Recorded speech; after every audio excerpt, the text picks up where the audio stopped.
प्रदेश के विधानसभा चुनाव 2022 को लेकर बेहद एक्टिव मोड में आ चुकी भारतीय जनता पार्टी की चाल को गति प्रदान करने केंद्र सरकार में गृह तथा सहकारिता मंत्री अमित शाह एक दिन के दौरे पर लखनऊ पहुंचे। केंद्रीय गृह एवं सहकारिता मंत्री अमित शाह ने मेरा परिवार भाजपा परिवार सदस्यता अभियान का शुभारंभ किया। बीजेपी की सदस्यता अभियान का शुभारंभ करने के साथ ही विपक्ष को आड़े हाथ लिया।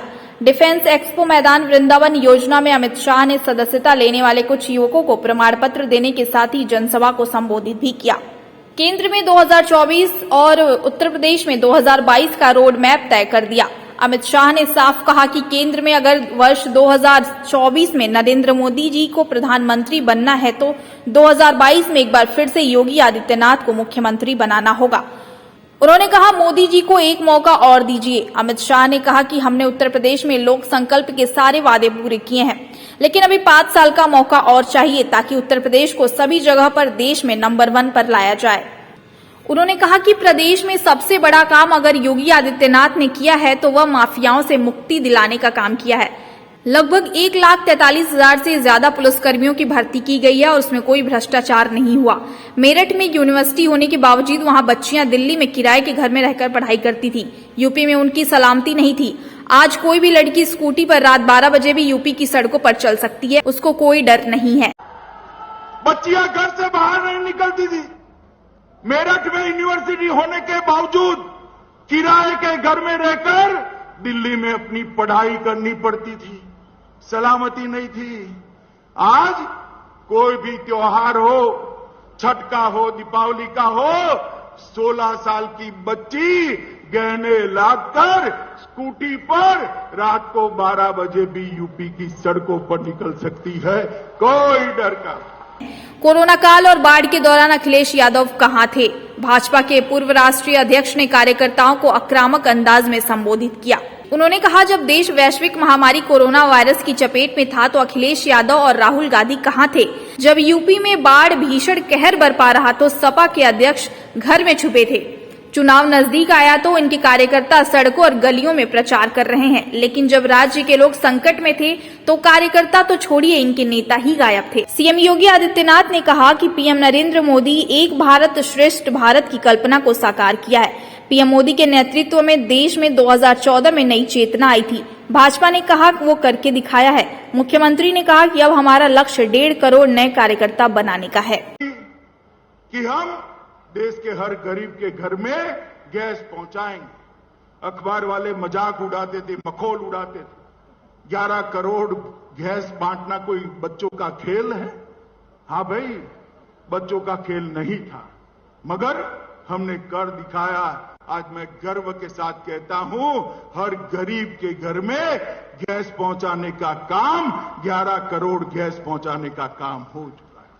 हर गरीब के घर में शौचालय पहुंचाने का काम समाप्त हो गया है। अब गरीब के घर में बिजली पहुंचाने का काम समाप्त हो गया है। 10 करोड़ लोगों को घर देने का 2022 दिसंबर के पहले लक्ष्यांक रखा है, वो भी पूरा हो जाएगा। देश के 60 करोड़ गरीबों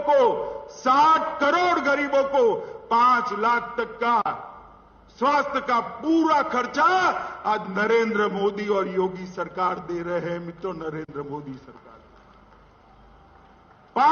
60 करोड़ लोगों को 5 लाख तक। अब हर घर में नल से जल पहुंचाने की योजना हाथ में ली है। यूपी में वो योजना भी द्रुत गति से चालू है। मुझे विश्वास है 2022 में फिर से हम 300 पार करने वाले हैं और योगी जी के नेतृत्व में नल से जल की योजना भी यहां समाप्त होकर रहेगी। मित्रों, एक बहुत बड़ा परिवर्तन उत्तर प्रदेश के अंदर, देश के अंदर नरेंद्र मोदी जी ने और योगी सरकार ने करने का काम किया है। 2019 में आप लोगों ने भारतीय जनता पार्टी को फिर से आशीर्वाद दिया। मैं तो मानता हूं, मैं तो ऋणी हूं। 14 में मैं इंचार्ज था, 19 में अध्यक्ष था। मैं ही झोली फैलाकर आया था यूपी के सामने।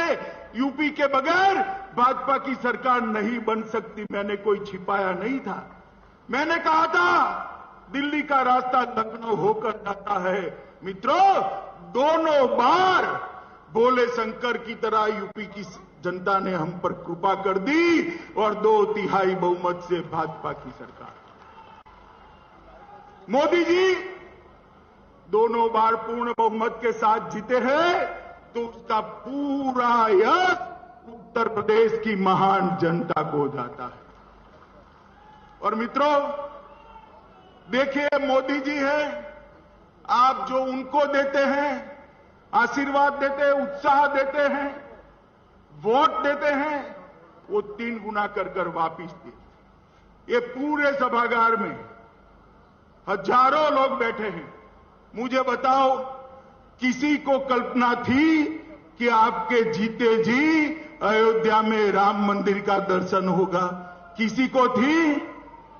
आपने दोबारा 2/3 बहुमत दिया, मोदी जी ने राम जन्मभूमि का शिलान्यास कर दिया।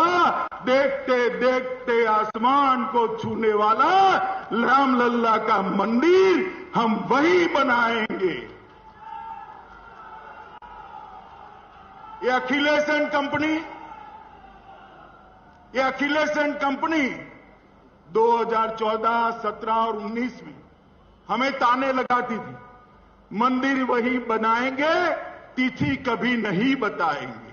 अखिलेश बाबू, तिथि बताना नहीं, मंदिर की नींव भी डाल दी है। आप तो 5,000 रुपया देने से भी चूक गए।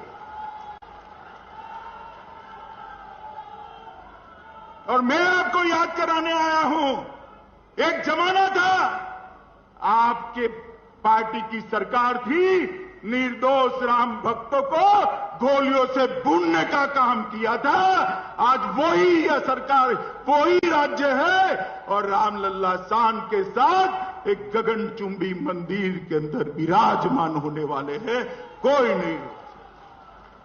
ये फर्क है परिवारवादी पार्टियां और भारतीय जनता पार्टी के बीच। मित्रों, भारतीय जनता पार्टी का एक चुनावी घोषणा पत्र का हमेशा का वादा रहता था कि कश्मीर से हम धारा 370 को हटाएंगे। श्यामा प्रसाद मुखर्जी ने, हमारे पहले राष्ट्रीय अध्यक्ष जी ने इसके लिए अपने प्राण का बलिदान जम्मू कश्मीर की भूमि पर दिया। हम हर बार घोषणा पत्र में रखते थे और सोचते थे कब पूरा होगा, कब पूरा होगा, कब पूरा होगा।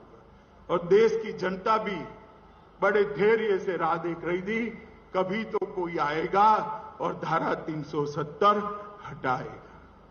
मित्रों, 19 में पूरा बहुमत मिला, मोदी जी प्रधानमंत्री बने और 5 अगस्त 2019 को धारा 370 और 35 को उखाड़ कर फेंक